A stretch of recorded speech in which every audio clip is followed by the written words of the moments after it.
Assalamualaikum warahmatullahi wabarakatuh. Kita berjumpa lagi.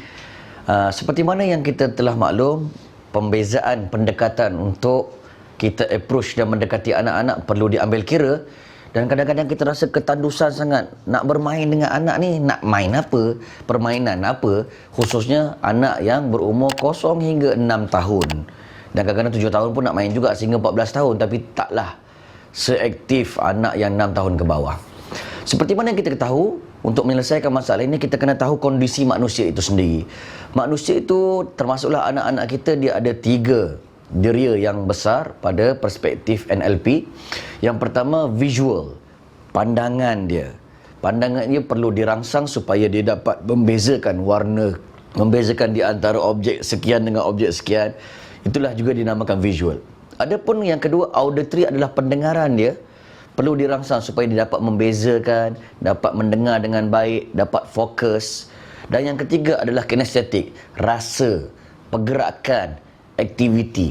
Ketiga-tiga manusia dan ketiga-tiga unsur ini ada pada setiap manusia, termasuklah pada anak kita.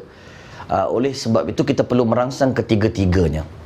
Pun begitu, kadang-kadang di antara tiga-tiga ni ada salah satu adalah tertonjol. Kadang-kadang memang tiga-tiga ada, tapi anak kita lebih visualnya.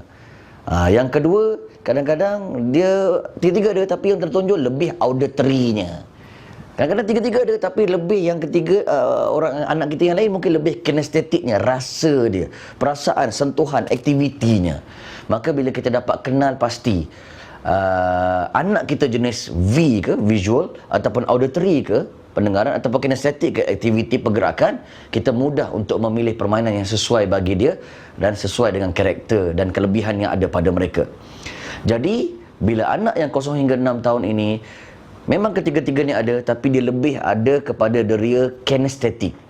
Visual ada, dia lebih mudah terfokus kepada visual, tetapi dia lebih terfokus lagi kepada kinestetik. Dia nak rasa. Sebab kadang-kadang kanak-kanak ni dia suka gigit, dia suka pegang, dia suka sentuh, dia suka baling. Itu adalah ciri-ciri kinestetik, dia nak explore. Jadi permainan-permainan yang melibatkan tidak pecah, kan? Mungkin Lego, mungkin benda-benda yang boleh disentuh, mungkin benda-benda yang boleh digigit, benda-benda yang boleh dilihat dengan warna-warni. Sebab lepas dia rasa dan kinestetik, dia akan terangsang untuk visual pula. Auditory agak sedikit lambat. Jadi pilihlah permainan yang berkaitan dengan perkara tersebut. Kalau saya, bagi anak-anak yang kecil ni, saya suka peluk dia, geletek-geletek dia, yelah, buat gaya muka dengan dia, buat lawak. Ini pun adalah permainan dan cara bermain yang tanpa kos, yang boleh dibuat setiap hari untuk merangsang dia punya deria yang saya katakan tadi. Sekian, selamat mencuba.